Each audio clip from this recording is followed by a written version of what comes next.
Assalamualaikum warahmatullahi wabarakatuh. Perkenalkan, kami dari kelompok 1 mata kuliah pemrograman web 2. Jadi di presentasi kali ini kita ingin menunjukkan proyek yang telah kami selesaikan. Sebelumnya perkenalkan dulu, nama saya Haris Soyudi. Saya saat ini berdomisili di Medan dan bekerja sebagai full stack web developer.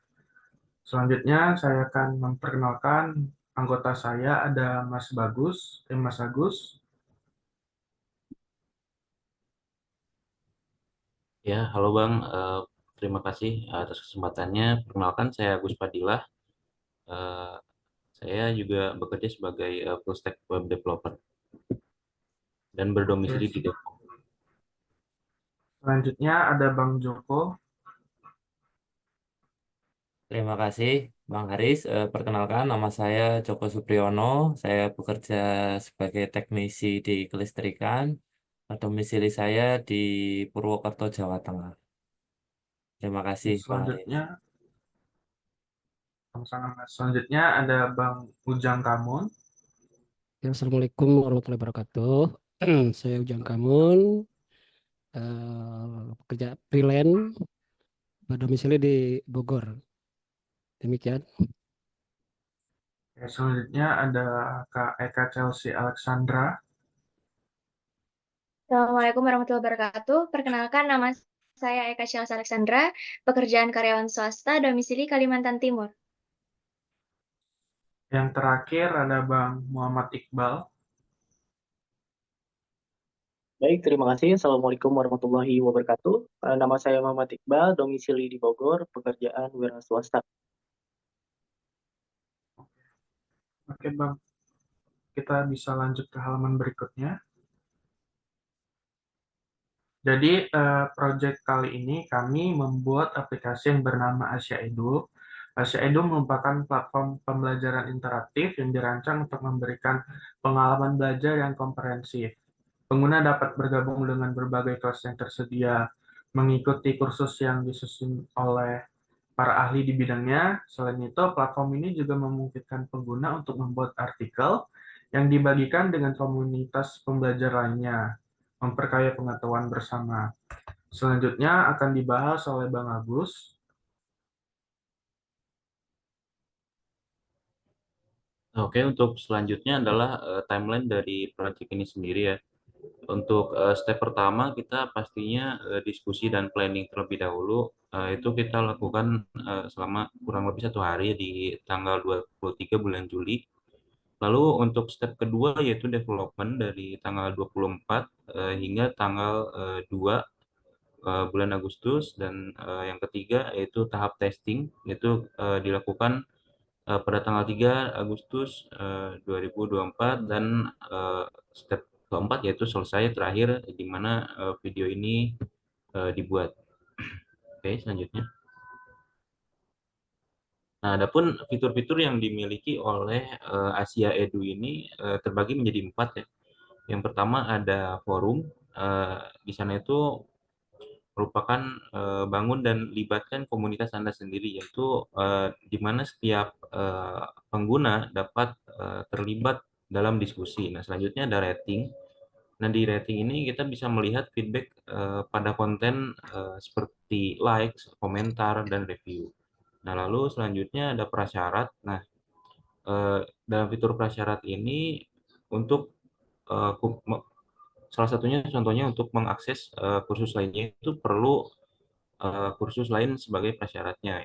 Nah, itu bisa diaktifkan. Nah, lalu selanjutnya ada latihan dan soal dan ekuis. Nah, ini merupakan evaluasi dan untuk mendukung pembelajaran tanpa banyak hal yang perlu dilakukan. Oke, selanjutnya Bang. Di halaman selanjutnya akan dijelaskan oleh Kak Chelsea. Ya, selanjutnya ada test tag. Yang pertama yaitu Tailwind CSS. Tailwind CSS adalah utility framework CSS yang didesain untuk mempermudah dan mempercepat pembuatan aplikasi menggunakan desain custom. Fungsi dari Tailwind penulisan CSS khusus bisa menjaga ukuran file CSS tetap kecil, tidak perlu menciptakan nama kelas sendiri, dan bisa melakukan perubahan dengan lebih aman. Dan yang kedua, kita menggunakan Express.js. Express.js adalah framework Node.js yang dirancang khusus untuk mengembangkan web app dan API. Fungsi dari Express.js sendiri yaitu memberikan fitur-fitur yang mempercepat pengembangan dan memudahkan pengelolaan server serta root seperti routing, middleware, dan session management, juga mendukung integrasi dengan berbagai template engine di berbagai sistem database. Dan yang terakhir yaitu React.js. React.js adalah pustaka JavaScript yang dikembangkan oleh Facebook untuk membangun antarmuka pengguna atau UI berbasis komponen. React memungkinkan pengembang untuk membuat UI yang lebih interaktif dan dinamis dengan lebih efisien dan terstruktur.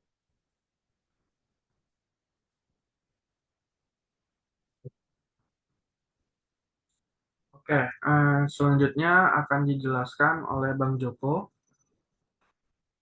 Baik, selanjutnya database. Di sini kami membuat database dengan menggunakan MySQL, dan dari database tersebut kami menggunakan MySQL sebagai database dan Prisma sebagai ORM, karena Prisma secara otomatis menghasilkan TypeScript berdasarkan skema database, di mana ini memiliki API yang intuitif dan mudah untuk dipahami. Untuk database MySQL merupakan salah satu sistem manajemen basis data yang relasional RDBMS yang paling populer di dunia. Memiliki performa yang tinggi untuk berbagai jenis beban kerja, baik itu untuk aplikasi web yang sederhana hingga aplikasi yang enterprise yang kompleks.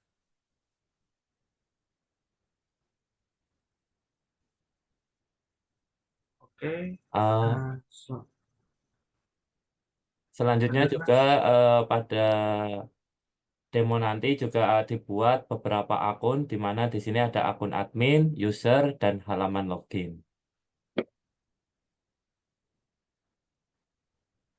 Selanjutnya, halaman GitHub akan dijelaskan oleh Bang Ujang.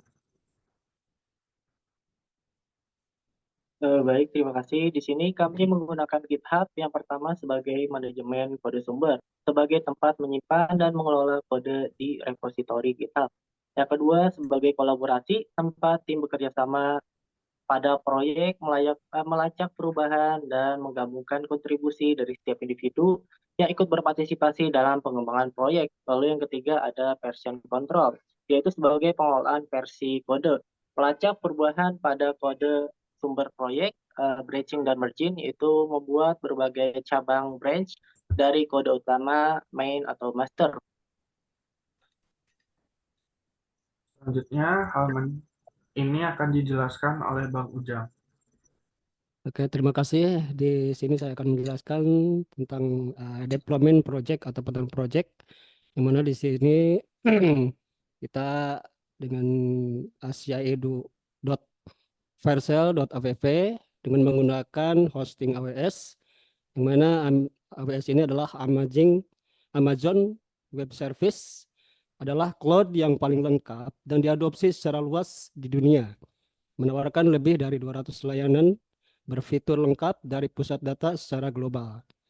Jutaan pelanggan, termasuk beberapa perusahaan rintisan dengan pertumbuhan tercepat, perusahaan terbesar, dan lembaga pemerintahan terkemuka menggunakan AWS untuk menurunkan biaya, menjadi lebih tangkas dan berinovasi lebih cepat. Selanjutnya adalah Vercel.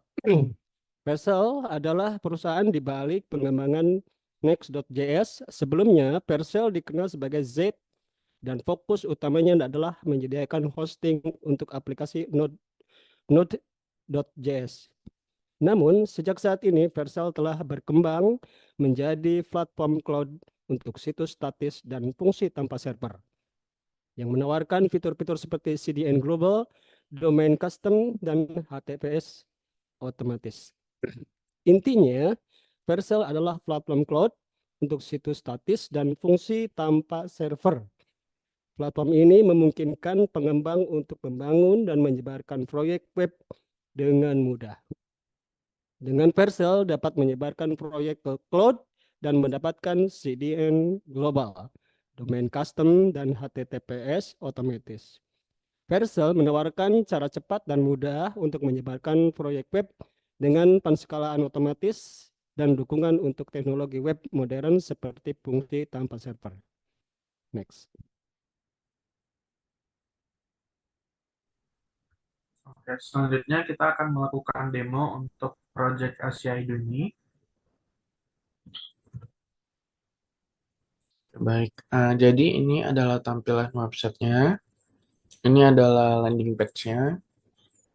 Nah, di sini ada section untuk anggota-anggota tim, kemudian ada partner, kemudian ada section untuk fitur, dan review dari user. Kemudian kita masuk, kita bisa daftar.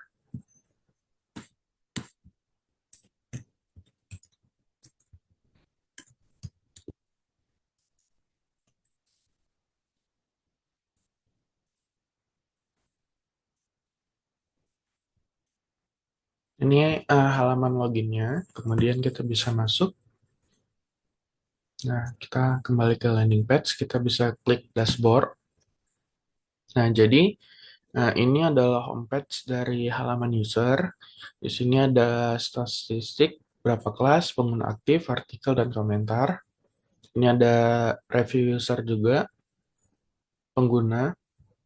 Kemudian kita masuk ke kelas. Nah, jadi kita bisa join kelas, kita bisa gabung. Nah, di sini akan kelihatan artikel yang telah dibuat user sebelumnya. Kita bisa melakukan like artikel. Juga kita bisa mengirim komentar. Di sini ada foto sesuai dengan requirement tugas. Kemudian juga ada video.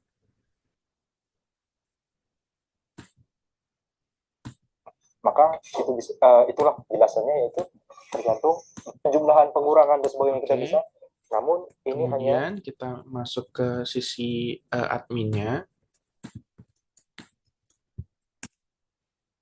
Nah, dia akan ke redirect ke halaman login gara-gara di halaman ini dia belum login. Nah, kita masuk ke adminnya. Jadi di dashboard admin kelihatan tuh statistik juga dan pengguna-pengguna terbaru. Kemudian ada homepage. Jadi homepage ini untuk mengatur dari home dari si user ini. Jadi di sini ada satu banner, kemudian ada 2 review. Kemudian ada kelas. Nah, jika kita buat satu kelas baru, contohnya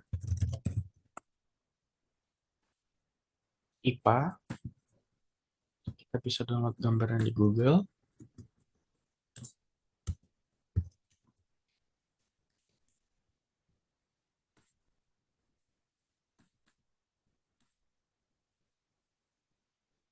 Oke, berhasil. Ini dia yang baru kita buat. Kita masuk ke sisi user, ke kelas. Nah, IPA bakalan bertambah 1. Gabung kelas. Nah, di kelas saya, IPA akan ditambahkan. Kemudian kita coba buat artikel.